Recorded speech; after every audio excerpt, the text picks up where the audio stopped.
Es la mañana en el continente americano. Cuando atardece en Europa y cae la noche en Asia. Así despierta el continente americano y transcurre el día y la noche en el resto del mundo. La mañana. Mitad del mes de noviembre. Bienvenidos todos a este su espacio informativo en el canal de las Américas en NTN 24. Ruth del Salto, junto a ustedes como cada mañana con la información internacional actualizada. 10 de la mañana en Chile.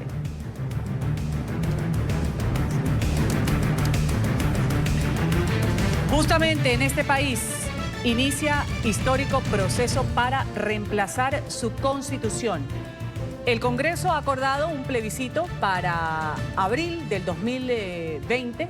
Ya mismo se cumple un mes del estallido social en Chile. Parlamentarios del oficialismo y la oposición han anunciado este acuerdo o preacuerdo que establece un plebiscito de entrada con dos alternativas. Una que plantea la opción de una convención constituyente compuesta en un 100% por ciudadanos elegidos para esta labor y otra, una instancia que incluya un porcentaje de participación de parlamentarios en un 50% y otra mitad con miembros electos para este fin.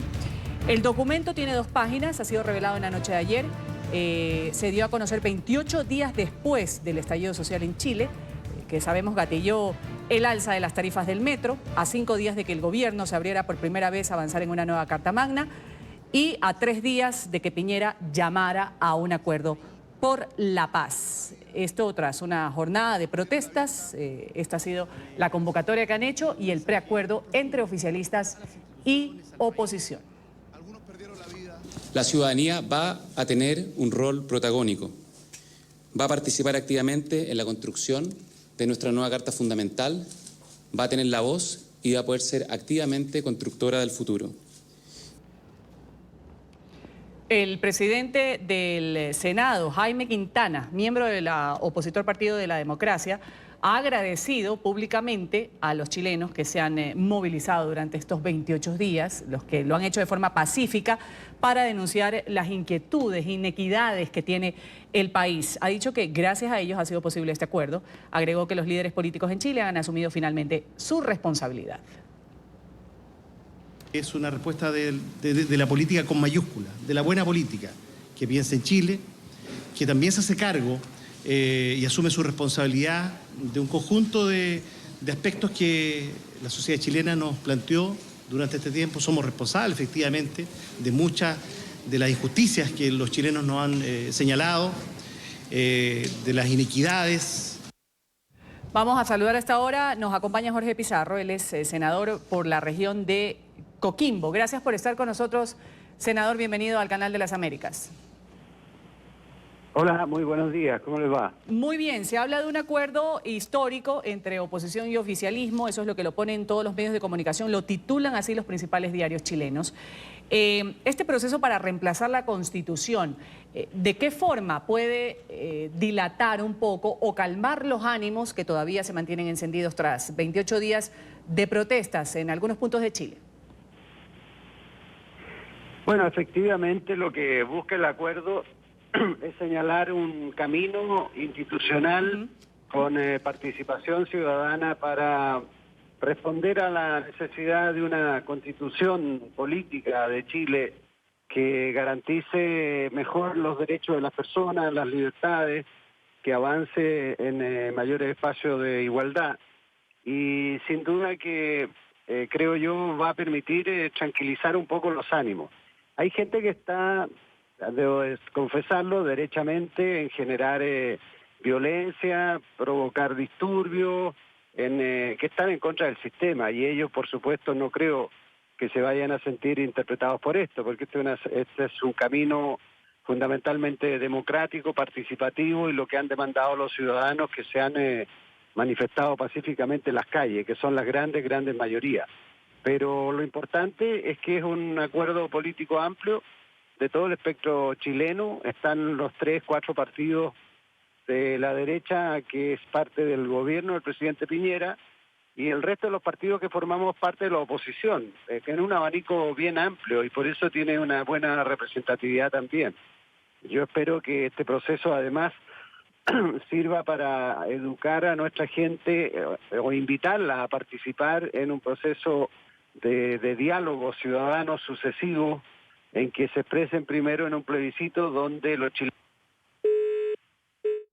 Es el senador chileno Jorge Pizarro, bueno, hablando de mejores días, con este anuncio que se ha hecho por parte de seguidores y detractores al gobierno de Sebastián Piñera con respecto a lo que se ha presentado en los últimos momentos, este acuerdo que podría darse entre la oposición y el oficialismo. Vamos a saludar y nos vamos al Congreso directamente de Chile. A Juan Antonio Coloma, él es diputado chileno. Gracias por estar con nosotros, diputado Coloma, bienvenido.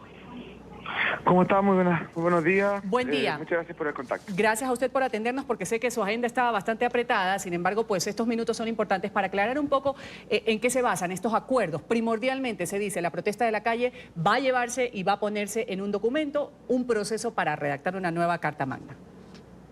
A ver, aquí lo que hay es que en Chile estamos viviendo una crisis en materia social bastante importante, que no habíamos visto, para ser honesto, hace varias décadas. Y en ese momento, hace 2 días atrás, cuando fue un paro general, el presidente Piñera llamó a todos los sectores políticos a buscar un acuerdo.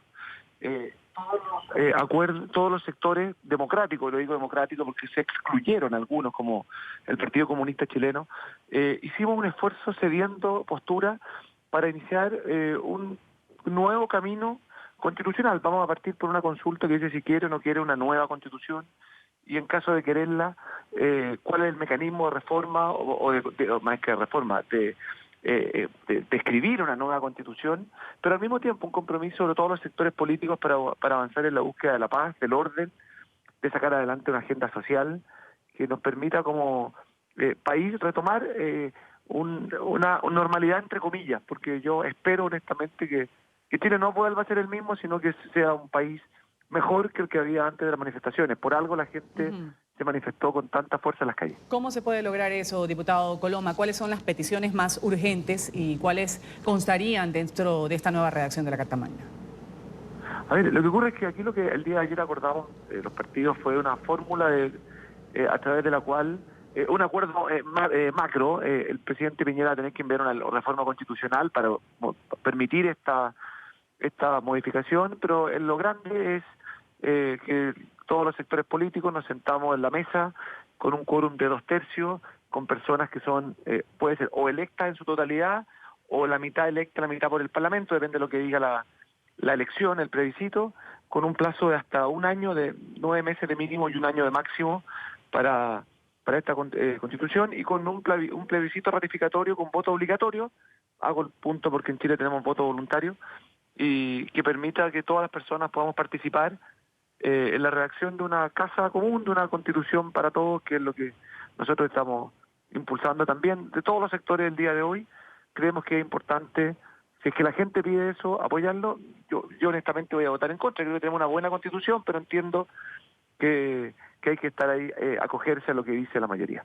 Diputado, lo que hay concertado hasta el momento es un plebiscito ya confirmado para abril del 2020. Como usted dice, llamados o invitados o convocados voluntariamente los que quieran hacerlo. Pero cuán importante es que participen en este plebiscito. Mire, yo creo que lo primero es relevar lo que fue el momento duro, que el 90% de los sectores políticos nos pusiéramos de acuerdo en buscar un camino. Y ese camino es el que diseñamos, un camino que parte en abril, que en caso de aprobarse se eligen los asambleístas en octubre, tercera semana de octubre, que un mes después inician los trabajos, con plazos acotados de funcionamiento, con la posibilidad de tener un mecanismo diseñado con porcentajes de 2/3 para todas las tomas de decisiones, para que no haya ningún sector político que se sienta excluido. Creo que son parte importante de los avances que hemos tenido, que tenemos que aceptar como país, y sobre todo pensar mirando hacia adelante. Eso es lo que tenemos que hacer. ¿Cuáles son los temas? Bueno, precisamente eso es lo que queremos consultar. Para eso, si es que hay una nueva constitución, tienen que ser asambleístas, personas que se postulen desde el mundo académico, de las culturas, de la arte, de la ciudadanía, dirigentes sociales, dirigentes políticos que también puedan renunciar a sus cargos para ser candidatos asambleístas. Incluso se permite que actuales ministros renuncien en su momento para asumir candidaturas. Queremos que todas las personas que quieran participar puedan hacerlo para diseñar esta nueva constitución. Ahí no me atrevería a decirte yo cuál es exactamente el cambio, porque bueno, es precisamente el debate que se viene durante los próximos años en nuestro país. Así es, eso tiene que verse, para eso justamente se llama a un plebiscito, se invita al pueblo a participar, como usted dice, a pesar de que el voto sea opcional, sea de forma voluntaria. Sin embargo, pues es importante que todos participen y den su manifestación, lo que se ha manifestado durante estos días en la calle. ¿Cuán difícil? Brevemente, para concluir, diputado, es lograr sentarse con tranquilidad y diálogo, porque eso no es fácil verlo. Oposición y oficialismo. No ha sido muy fácil verlo en Bolivia, no ha sido fácil verlo en Ecuador, no ha sido fácil, relativamente difícil, absolutamente difícil en países como Venezuela. ¿Cómo ustedes lo han logrado? Yo creo que hay que entender que todos tuvimos que ceder.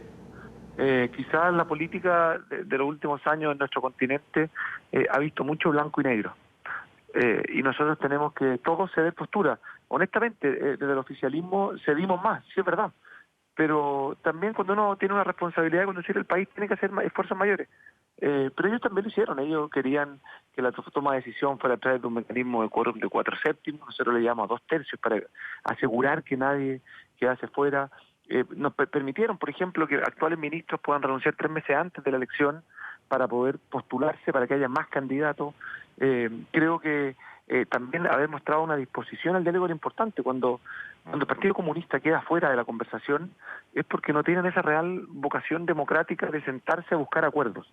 Creemos que es fundamental en la búsqueda de acuerdos para que los países, cuando viven estas situaciones, puedan salir adelante. Estas situaciones marcan las generaciones de ciudadanos si es que uno toma la decisión correcta o la decisión equivocada.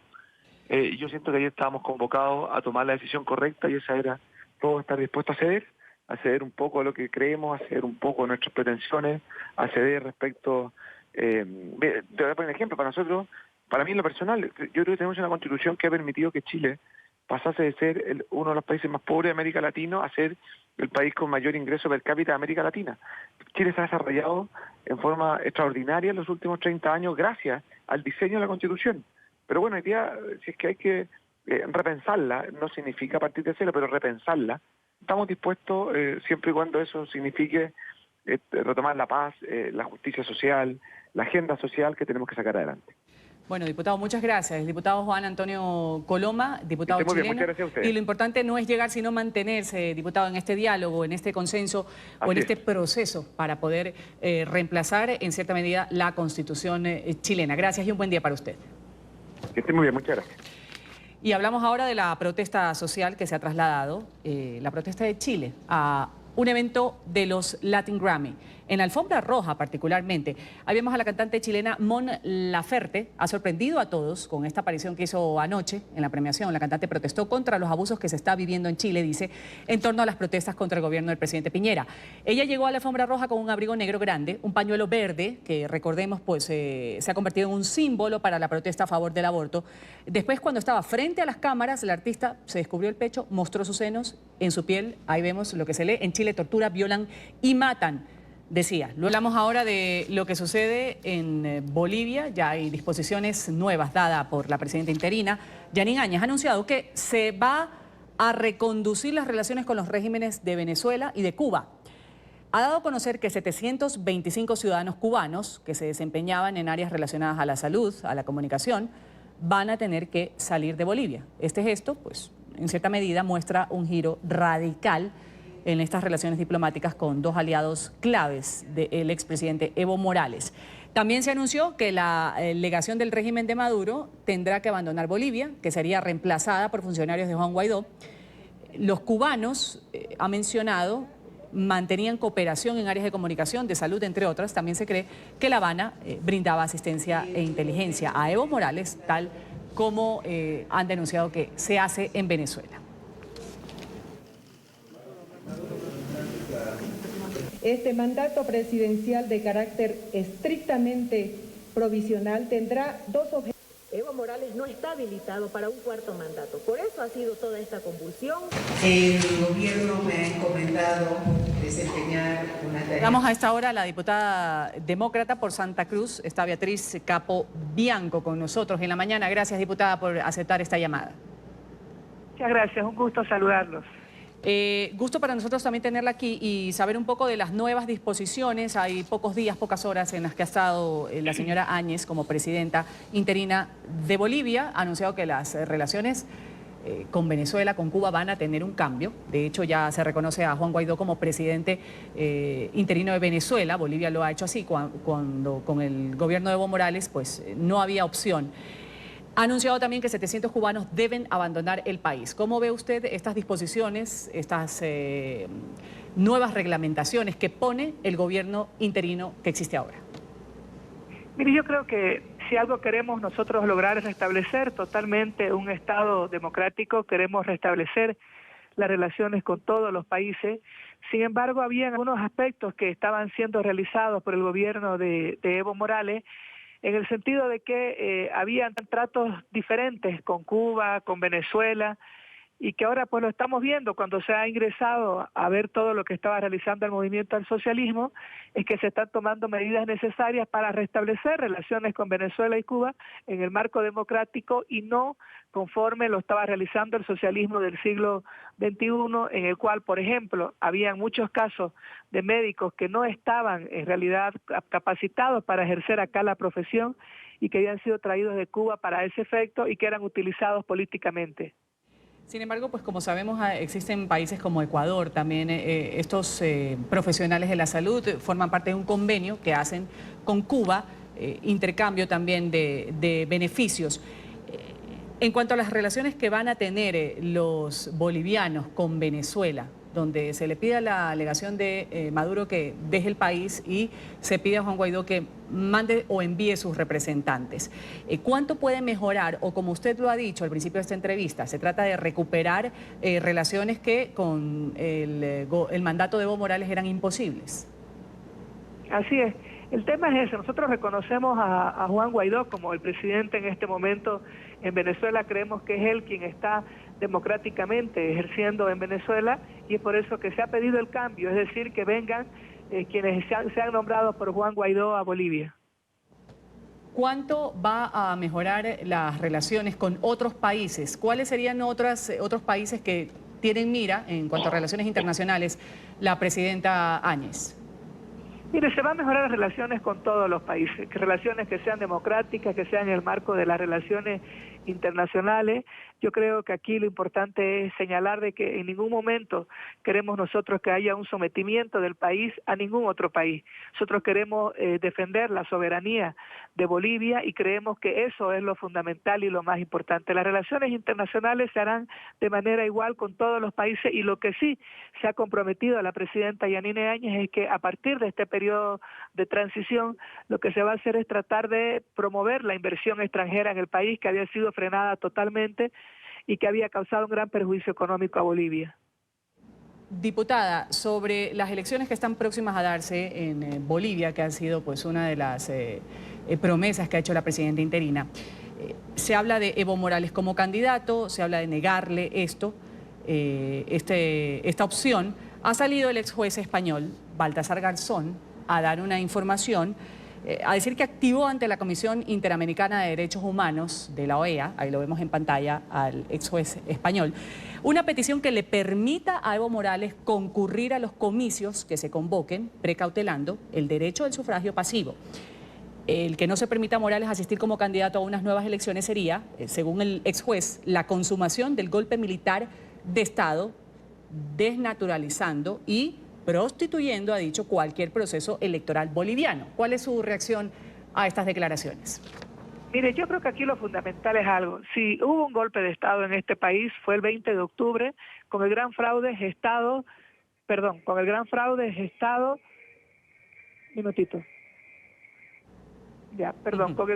que fue gestado en su oportunidad por Evo Morales con el fraude que cometido el 20 de octubre.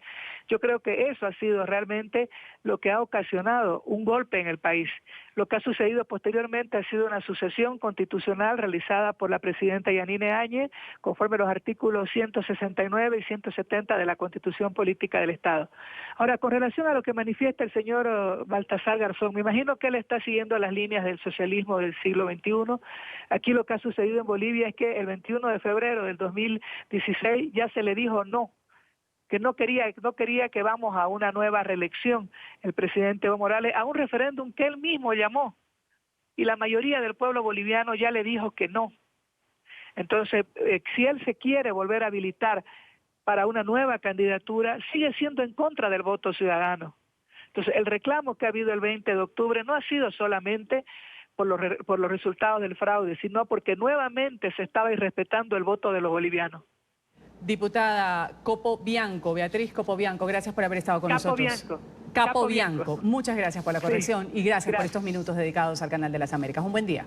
Muchas gracias, hasta luego, buen día. Gracias. Vamos a ver ahora las reacciones que vienen desde México. Se abrió una ventana al diálogo entre actores políticos, según se dice, con el objetivo de pacificar Bolivia tras casi un mes de protestas que dejan un saldo lamentable, manifestaciones en las calles y por supuesto gente herida, gente fallecida también. La presidenta interina ha reiterado la necesidad de celebrar lo más pronto posible estas elecciones que ha anunciado para el próximo año, comicios en los que señaló no podrá participar, aunque digan lo que digan los demás, Evo Morales. Mientras en las calles continúan las protestas, el Ejecutivo avanza en el proceso de transición democrática en Bolivia. La presidenta interina reiteró este jueves que uno de los objetivos de su corto mandato será la pronta convocatoria a las urnas. Pero nosotros lo vamos a llevar adelante. Quieran o no, estén incitando hasta ahora a la violencia, este gobierno de transición, con todo su gabinete, van a garantizar al pueblo boliviano la convocatoria a elecciones nacionales. Yanine Áñez, sin embargo, recalcó que Evo Morales no podrá ser parte de este proceso electoral. Yo les sugeriría al movimiento al socialismo que desde ahora tienen todo el derecho de participar en elecciones generales, que vayan buscando candidatos.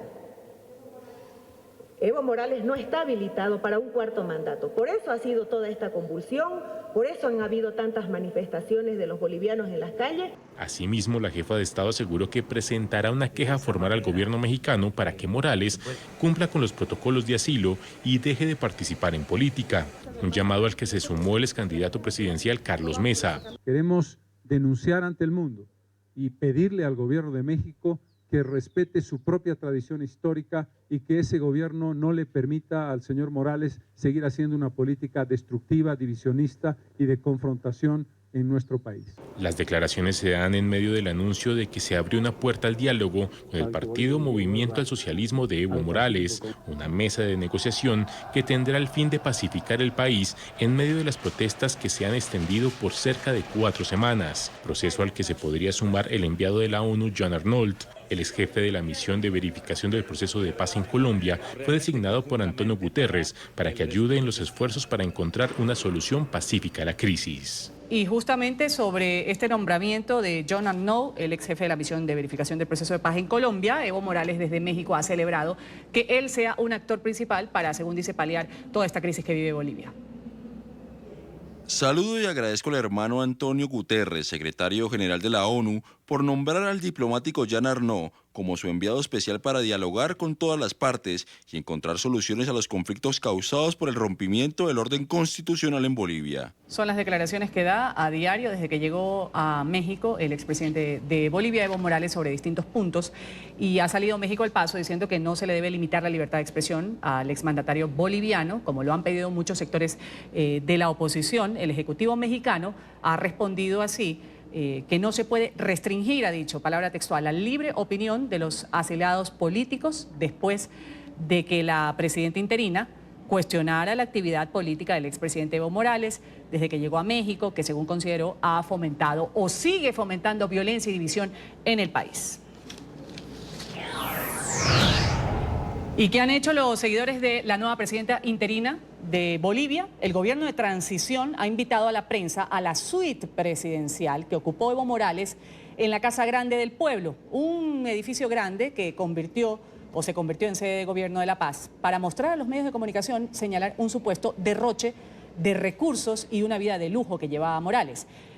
La secretaria de Comunicación decía, parece una habitación de un jeque árabe. El derroche de dinero que se ha hecho para la construcción de este palacio realmente es un insulto para todos los bolivianos. Así lo dijo la ministra de Comunicación, Roxana Lizárraga. La suite está ubicada en el piso 24, cuenta con jacuzzi, también tiene un guardarropa muy grande, una pantalla gigante, una sala de juntas, 3 dormitorios. En la parte superior del edificio también se ha habilitado un helipuerto.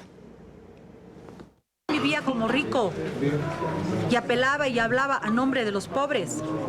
Esta es una clara muestra de algo que no quería. Seguramente por estos detalles y todo lo que se ha llevado, seguramente por todo eso, Evo Morales nunca permitió que se ingresen al piso 23 y 24 de la Casa del Pueblo. Ahí vivía el presidente Evo Morales, el expresidente Evo Morales, en Bolivia. Ahora está en México. Como sabemos, el presidente Andrés Manuel López Obrador y el canciller han dicho que por motivos de seguridad no se revela el sitio donde va a estar pernoctando Evo Morales en territorio mexicano. Sin embargo, ha trascendido que la llamada mansión de Herradura, con un área de más de 51.000 metros cuadrados, construida en el 46, es una de las opciones que tienen para dar cabida y para que sea el nuevo techo de Evo Morales. Cuestionado sobre dónde vivirá y si requerirá protección especial Evo Morales en México, el canciller Marcelo Ebrard dijo que eso deberá determinarlo el propio Evo. También dijo que no podía revelar mayores detalles por cuestiones de seguridad, pero una opción es la mansión de la Herradura. Se trata de un palacete de estilo francés de más de 5.000 metros cuadrados de construcción, que está en un terreno de poco más de 51.300 metros cuadrados en Huixquilucan, Estado de México. Esta mansión fue construida por el presidente Manuel Ávila Camacho al terminar su mandato en 1946. En 1984, su viuda, Soledad Orozco, decidió donar la propiedad a la presidencia de la República para que fuera destinada para recibir a altos dignatarios de gobiernos extranjeros. Y así ha sido desde 1997, un año después de que falleciera Soledad Orozco. Desde el 2017 se estableció por vía del Instituto de Administración y Avalúos de Bienes Nacionales que el inmueble deberá funcionar como residencia ocasional de mandatarios extranjeros en visita oficial a nuestro país, así como para funciones propias de la presidencia. Si éste le diera un uso distinto, debería solicitar autorización a la Secretaría de Hacienda. Por lo tanto, ante la llegada de Evo Morales a México, esta mansión bien podría ser utilizada como su residencia, por lo menos durante algún tiempo. Según corredores inmobiliarios, el terreno podría valer más de 1.000 millones de pesos. La mansión tiene además 63 obras de arte y 1.390 objetos, muebles y accesorios decorativos que en 2005 fueron valuados en 75.5 millones de pesos.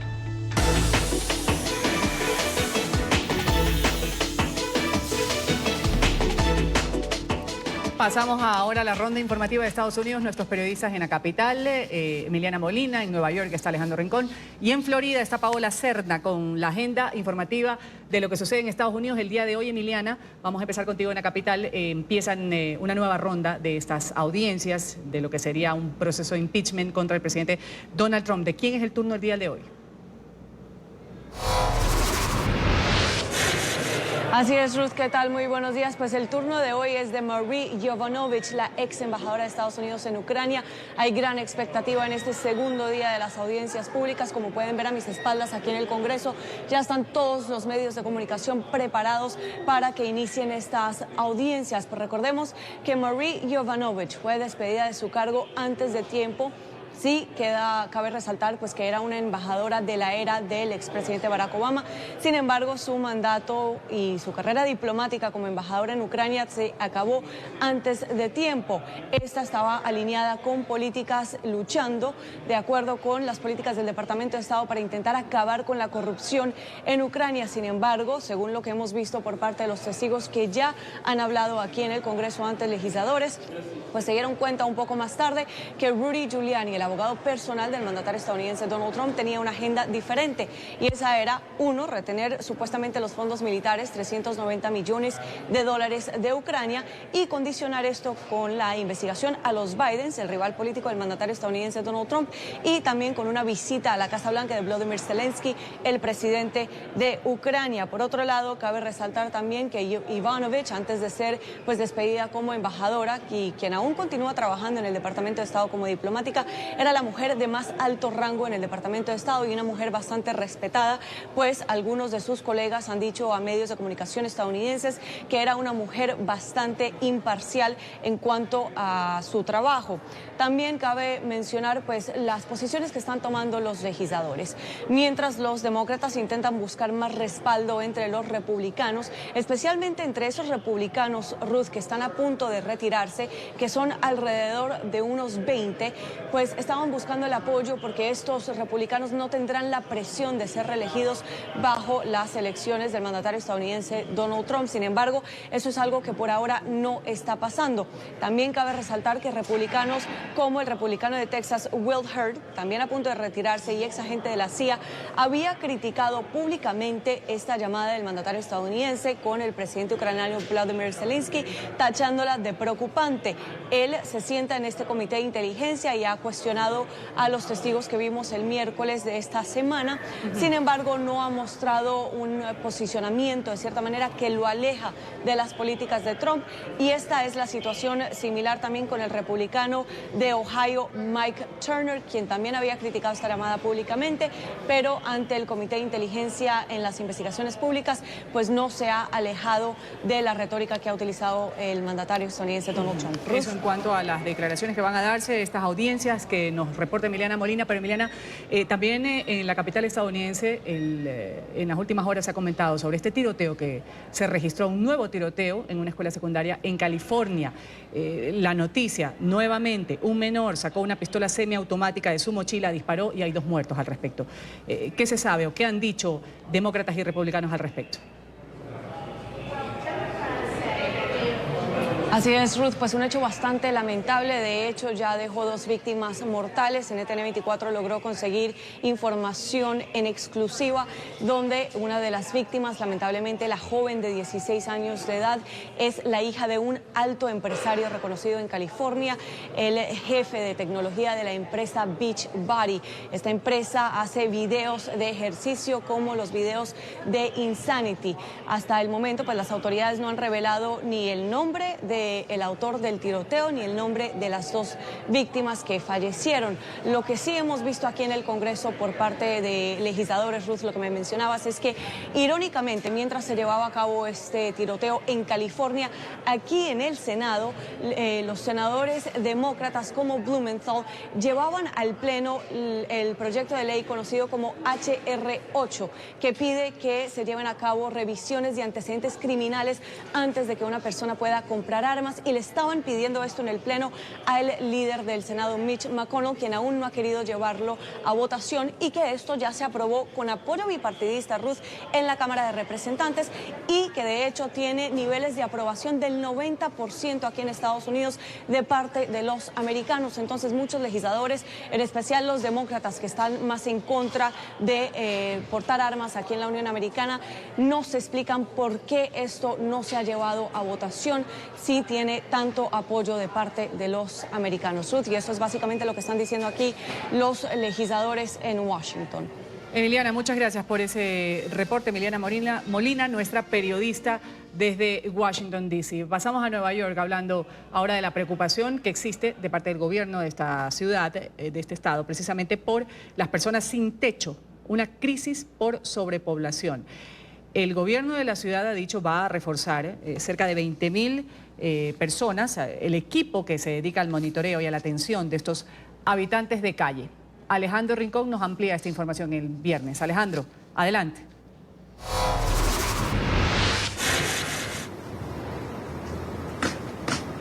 Hola, feliz viernes para todos. A nivel oficial, el gobierno de la ciudad de Nueva York estima que son 64.000 las personas que no tienen techo en la ciudad de Nueva York.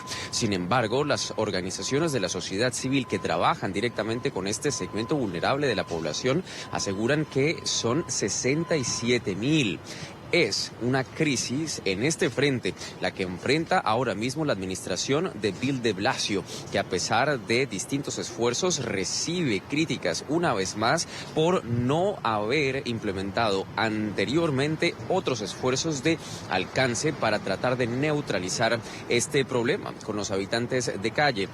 Es justo a la luz de esas recientes críticas que en las últimas horas se ha presentado un nuevo plan que tiene un objetivo específico: aumentar el nivel de funcionarios públicos o del gobierno local que tienen el entrenamiento suficiente para poder contactar a estas personas a servicios del gobierno de la ciudad que a futuro buscarían sacarlos de las calles de la ciudad de Nueva York. En total serían 18,000 las personas que serían entrenadas como parte de este nuevo esfuerzo de alcance con la comunidad, con la población sin techo de Nueva York. Es muy importante estos retos que nosotros estamos enfrentando para los estadounidenses. Muchas de estas personas nunca han sido tratadas y han simplemente estado en la calle, pero la respuesta no es simplemente no hacer nada. Recuerden que cada persona que podamos apoyar y ayudar en las calles es una oportunidad para hacer algo, para que puedan vivir mejor, y toma mucho tiempo y trabajo. Nosotros creemos que este tipo de trabajo y esfuerzos es la clave y constantemente podemos estar comprometidos. Esa es la respuesta. Bien, escucharon ustedes al alcalde Bill de Blasio entregar el argumento alrededor del cual se lanza esta nueva estrategia. Es un problema verdaderamente humano el que busca abordarse precisamente con esta misma línea, con contacto humano, con hablar con las personas, con tratar de conectarlas directamente y consecuentemente a los servicios del gobierno de la ciudad de Nueva York. Entre todas las agencias del gobierno local, el departamento de bomberos es el que va a tener un mayor rol. De los 18,000 nuevos empleados o personas que serán entrenadas en este proceso, 15,000 hacen parte de estos servicios locales de emergencia. Es la información que tenemos para ustedes por ahora. Continúen con más en el Centro Internacional de Noticias. Feliz viernes, Alejandro. Gracias por ese reporte. Pasamos a Florida, donde hay preocupación por el medio ambiente. En algunos condados los residentes han denunciado el aumento de presencia de peces muertos, también de contaminación en las playas. Esto afecta a fauna y también la economía del sector. Paola, adelante, tú tienes el reporte.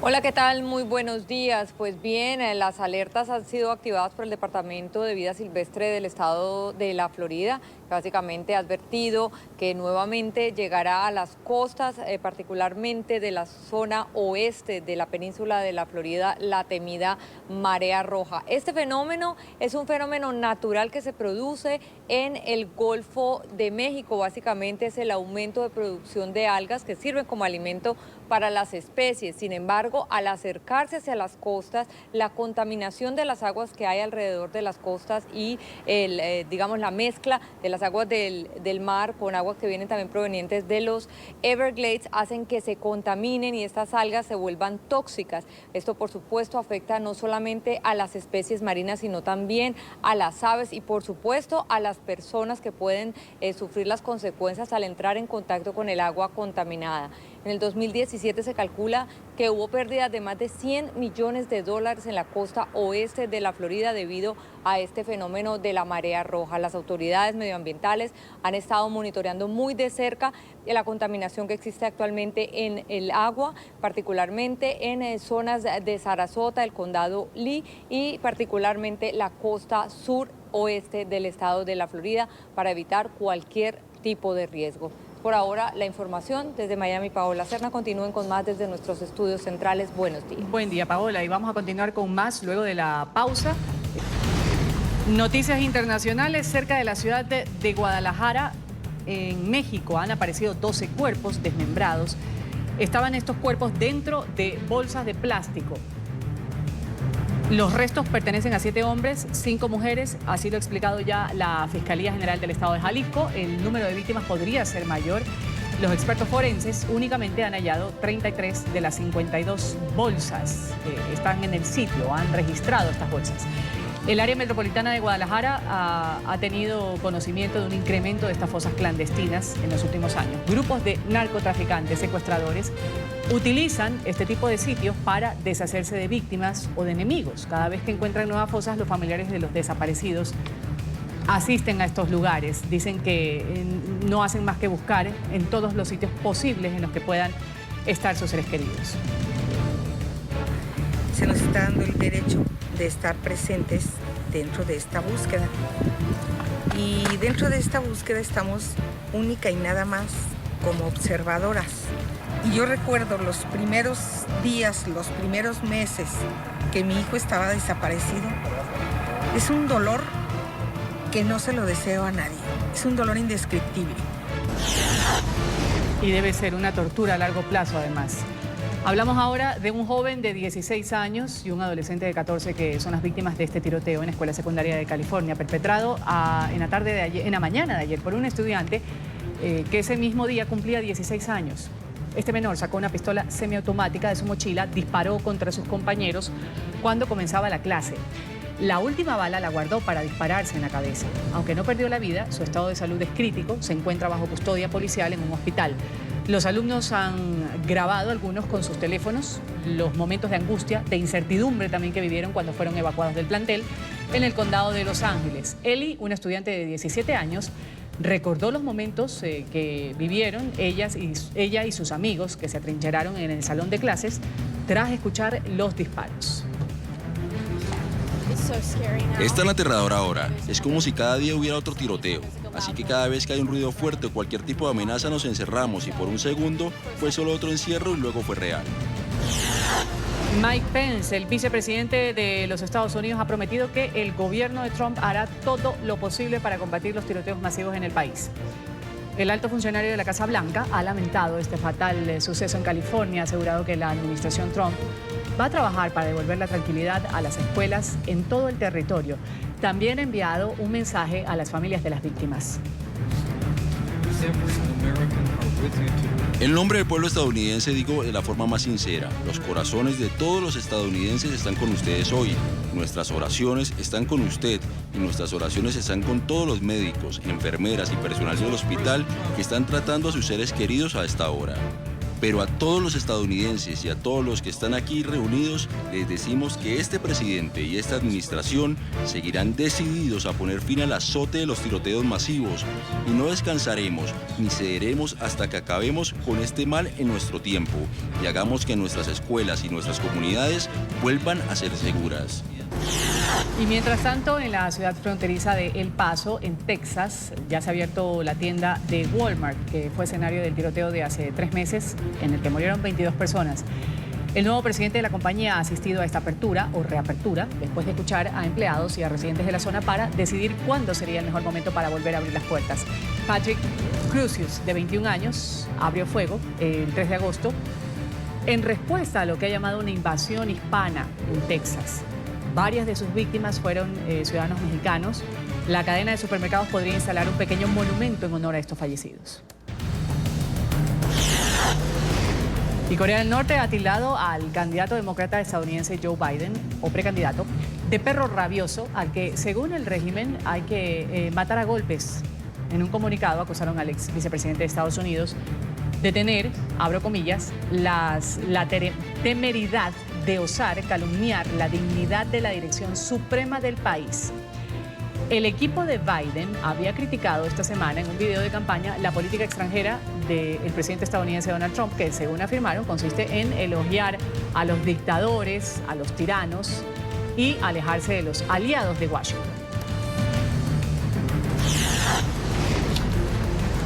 Y esto es Venecia. Venecia, en Italia, empeoran las inundaciones. El alcalde de la ciudad, de esta bella ciudad de los canales, ha ordenado ya el cierre de la emblemática Plaza de San Marco. Esto debido a una nueva oleada por esta agua alta que se vive en Venecia.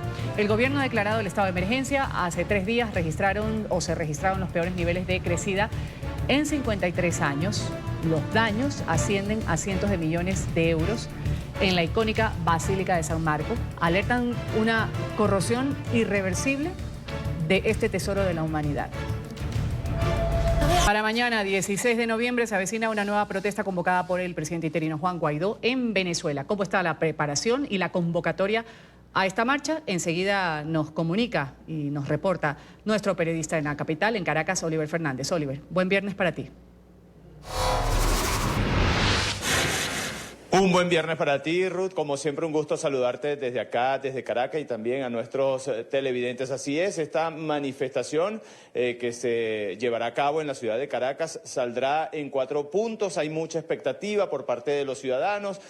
Algunos no están muy convencidos en participar, pero sí, una gran mayoría ya ha dicho que, bueno, que la única manera de poder cambiar las cosas en Venezuela, de poder tratar de que cese la crisis humanitaria que vive el país, es saliendo a la calle a protestar y tratar de cambiar al régimen de Nicolás Maduro. Juan Guaidó, presidente interino de Venezuela, ha hecho varios recorridos por la capital venezolana, por el Boulevard de Sabana Grande, que son zonas populares. Él ha estado allí tratando de convencer a las personas que evidentemente no hay un tiempo real de cuándo pudieran cambiar las cosas en Venezuela, pero que la única manera es tratando de que la sociedad civil también colabore, apoye a estas convocatorias para tratar de cambiar la situación que se está viviendo en Venezuela desde hace muchos años y que lamentablemente ha cobrado la vida de los jóvenes en los hospitales, de las personas incluso que han salido a protestar. La gente no tiene ni siquiera para poder comer, los empleados públicos ganan menos de $5 al mes, es decir, hay muchas razones para que las personas puedan salir a protestar este 16 de noviembre y así lo ha dicho el presidente encargado de Venezuela, Juan Guaidó. Vamos a escucharlo. Este 16 de noviembre ya ha logrado uno de sus principales objetivos, romper la falsa normalidad que busca acostumbrarnos a sobrevivir en medio de esta miseria. Tenemos un plan que consta de varias medidas y acciones en el plano nacional e internacional. Yo asumiré mi responsabilidad. Les pido a ustedes que asuman también su rol en esta lucha. Aquí no hay fechas mágicas o salidas rápidas. Esto requerirá más esfuerzo y también mayor sacrificio, pero sí les puedo ofrecer y garantizar algo. Vamos a salir de esto si todos hacemos lo que nos toca. Que nadie espere por el día final para salir a la calle, porque no hay forma de predecirlo, pero sí hay forma de lograrlo, luchando de manera permanente y decidida. Los convoco a continuar esta ruta de presión popular este 16 de noviembre, ruta que constará también de más acciones, más convocatorias, que deberán crecer y crecer hasta ser millones, y hasta que la voz del pueblo resuene en cada cuartel, en las policías, que juraron defender la Constitución y su pueblo, que toda Venezuela despierte depende de todos. Nos vemos en la calle. Ruth, para hoy se tiene prevista una rueda de prensa justamente por parte del presidente interino de Venezuela, eso de las 11:30 de la mañana, hora Caracas. También las enfermeras van a protestar el día de hoy en el Hospital Pérez Carreño, que es un centro asistencial que queda al oeste de la capital venezolana, y nosotros, por supuesto, vamos a estar allí para llevarles toda la información que se genere. Con esta información vamos a retornar contigo a la mañana de NTN 24. Gracias, Oliver. El regreso de las marchas a Venezuela, Oliver Fernández nos va a mantener actualizado con este tema. El día de hoy, rueda de prensa, como lo has dicho, del presidente interino en las próximas horas, y también pues el día de mañana lo que será esta convocatoria que ha hecho el presidente encargado. Corte comercial, volvemos enseguida.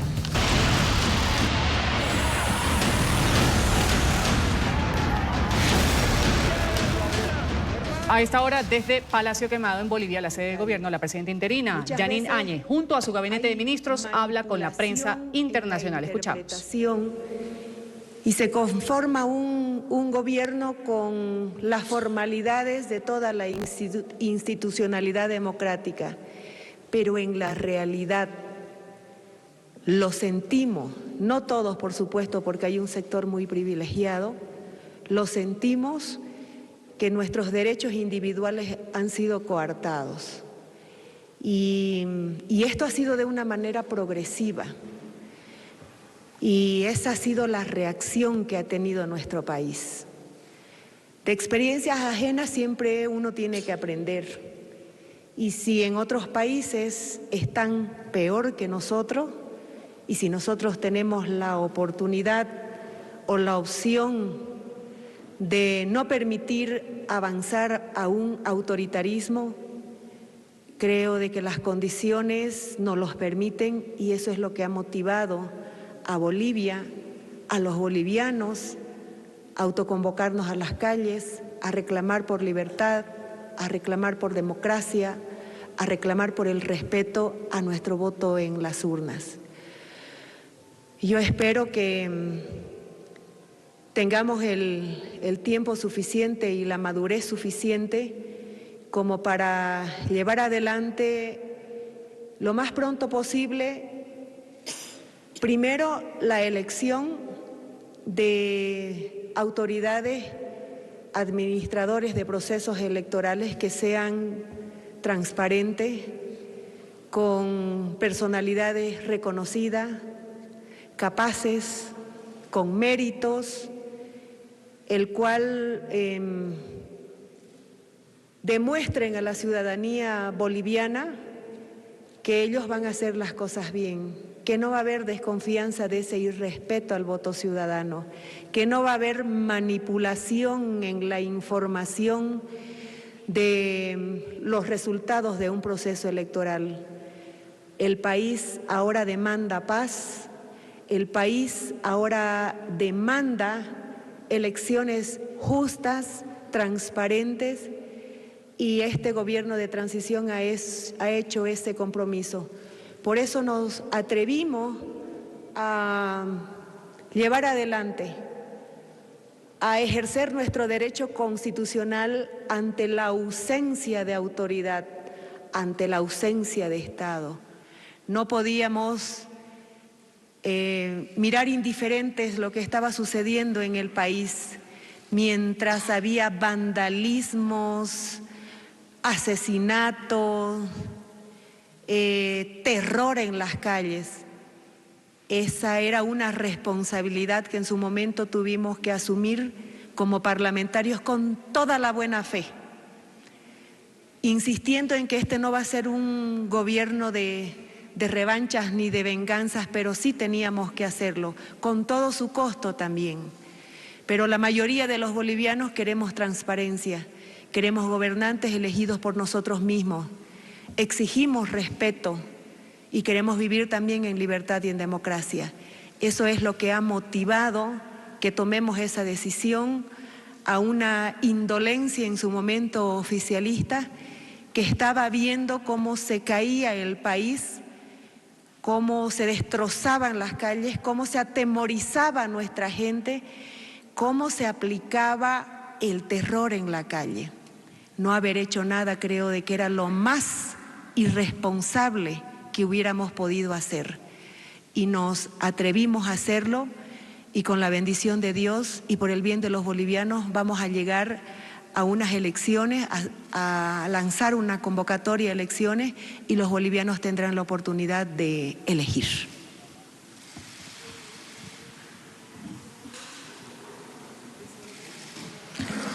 Señores periodistas, por favor, se presentan, medios de comunicación, y tienen la palabra. ¿Qué tal? Rubén Guillemí, del diario La Nación de la Argentina. El presidente electo de la Argentina, Alberto Fernández, calificó a su gobierno de golpe de Estado y dijo que incluso está dispuesto a recibir a Evo Morales a partir del 11 de diciembre. ¿Qué es lo que piensa usted de esto? Lo que yo creo es que él no tiene la información correcta, porque aquí el golpe de Estado lo sufrimos los bolivianos el 20 de octubre. El 20 de octubre hubieron unas elecciones descaradamente fraudulentas, y para ponerle un poco de validez, el expresidente Evo Morales lo que hizo fue llamar a una auditoría internacional que lo hizo la OEA, y que antes de aquello ya habían informes, denuncias de todo lo que se había hecho manipulando los resultados de ese proceso eleccionario. Entonces yo creo que lo que se tiene que hacer es recibir la información correcta y verificar de que no fue una decisión de unos parlamentarios. El presidente electo de Argentina tiene que saber de que nosotros en el Parlamento somos una minoría absoluta en contra de 2/3 del movimiento al socialismo, pero que esto fue una demanda ciudadana. No fuimos los políticos los que encabezamos las manifestaciones en las calles, fue la sociedad civil reclamando el respeto al voto, y lo puede corroborar los resultados de esa auditoría que él mismo pidió que se realice y de la cual nosotros también teníamos desconfianza. Pero los resultados fueron adversos, y lo más manipulador que está haciendo ahora el expresidente Morales es querer convencer a la comunidad internacional que se trató de un golpe, cuando el golpe lo hemos sufrido los bolivianos en muchas oportunidades. El 21 de febrero fue una experiencia totalmente desafortunada e irrespetuosa para los bolivianos, cuando el expresidente Morales preguntaba si estábamos dispuestos a cambiar un artículo de la Constitución que le permitiera a él poder elegirse de manera indefinida, y los bolivianos decidimos decirle que no puede, que la alternancia en el poder es democrática, que teníamos derecho a tener nuevos gobernantes. Y el expresidente Morales, por encima de eso, impuso el deseo de prorrogarse en el poder. A eso tenemos que sumarle también el tema del 20 de octubre, que fue un fraude descarado, y la reacción del pueblo boliviano fue la que ustedes vieron: salir a las calles y reclamar el derecho al voto. Lo que nosotros como políticos y como parlamentarios hemos hecho por el mandato constitucional es asumir la responsabilidad y hacer lo que el pueblo boliviano demanda. Golpe de Estado le dio a la democracia a Evo Morales, cuando cooptó la institucionalidad democrática, cuando no respetaba la independencia de poderes, cuando el poder ejecutivo era el que daba las órdenes al resto de los poderes del Estado, y cuando ninguna institución a nosotros nos garantizaba que se iba a actuar de acuerdo a la norma, de acuerdo a la ley. Y eso provocó de que haya un hartazgo en la población y que nos atrevimos a salir a la calle con todas sus consecuencias, a reclamar el derecho al voto y sobre todo a reclamar el derecho de vivir en libertad y en democracia. Por favor, colega de México.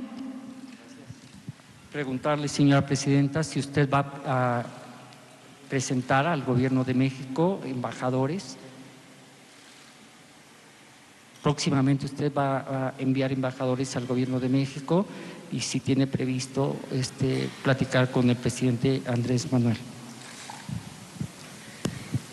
No hemos tomado esa previsión de tener las conversaciones. Entiendo de que ellos hablan el mismo idioma por la ideología que llevan adelante, y quiero hacer una precisión porque creo que en su momento ha habido alguna mala interpretación por una entrevista que estuve con un periodista mexicano, cuando yo manifestaba que estuve presente en las elecciones del presidente Juan Manuel López Obrador en la Ciudad de México, y el temor de los mexicanos, y eso era real, era si íbamos a seguir el socialismo de Venezuela, el socialismo de Cuba, el socialismo de Nicaragua, y las condiciones en las que ya estábamos avanzando en Bolivia. Entonces yo les decía, ellos tienen un manual de conducta que lo siguen al pie de la letra. Avanzan mientras se los permiten. Entonces, fue decisión de ellos y es un derecho de que ellos tomaron.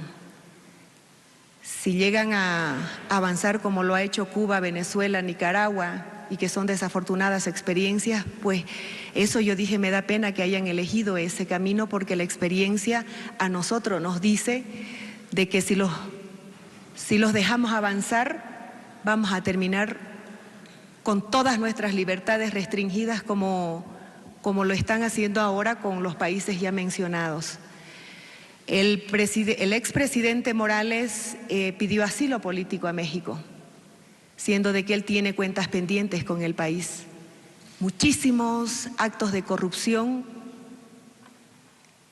que aún están en la impunidad y que no avanzan por el hecho de haber un sometimiento absoluto de las instituciones democráticas al poder político.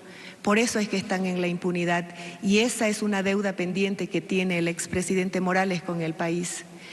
El presidente Morales se tuvo que ir debido a los reclamos públicos, a manifestaciones públicas por fraude electoral, porque no tenía argumentos para explicar cómo fue que hicieron ese fraude electoral, y la prueba está en que los vocales del Tribunal Supremo Electoral y muchos vocales, no tengo la información si todos de los vocales de los tribunales departamentales ahora están con procesos judiciales y en algunos casos detenidos de manera preventiva, porque ese es un delito y tuvo que haber un autor intelectual y un autor material.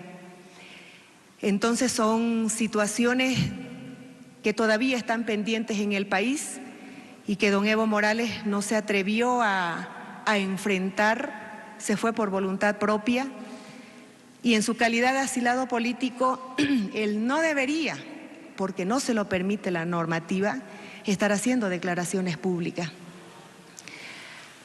Esa es una explicación y ese es que tiene que darnos el Estado mexicano, y ese es un reclamo que Cancillería, entiendo de que ya lo ha hecho, porque está violando toda la normativa relativa a un asilado político.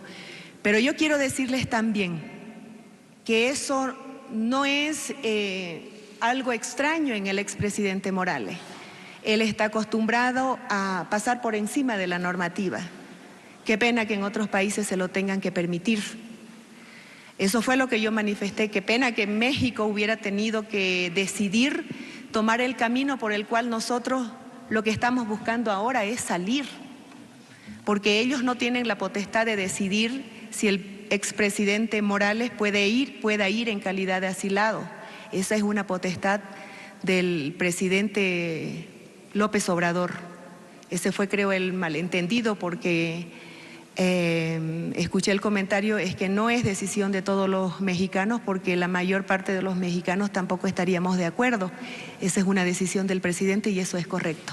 El camino... Declaraciones que da a esta hora la presidenta interina de Bolivia, con la prensa internacional está abriendo un diálogo desde Palacio Quemado. Vamos a un pequeño corte comercial, volvemos enseguida con estas declaraciones.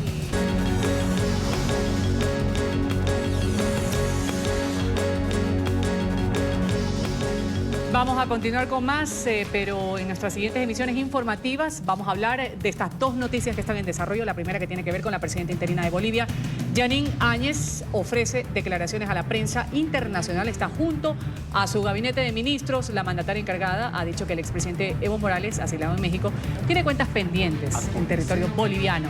Ahí está tomando la palabra uno de sus miembros del gabinete. Y la segunda información empezó hace pocos minutos en el Congreso de Estados Unidos, las audiencias públicas, esta audiencia televisada, que podrían conducir a un juicio político al presidente Donald Trump por abuso de poder. Hoy declara la ex embajadora estadounidense en Ucrania. Otras noticias también vamos a estar ampliando en las siguientes entregas. Mientras tanto, usted quédese con la señal del Canal de las Américas, NTN 24.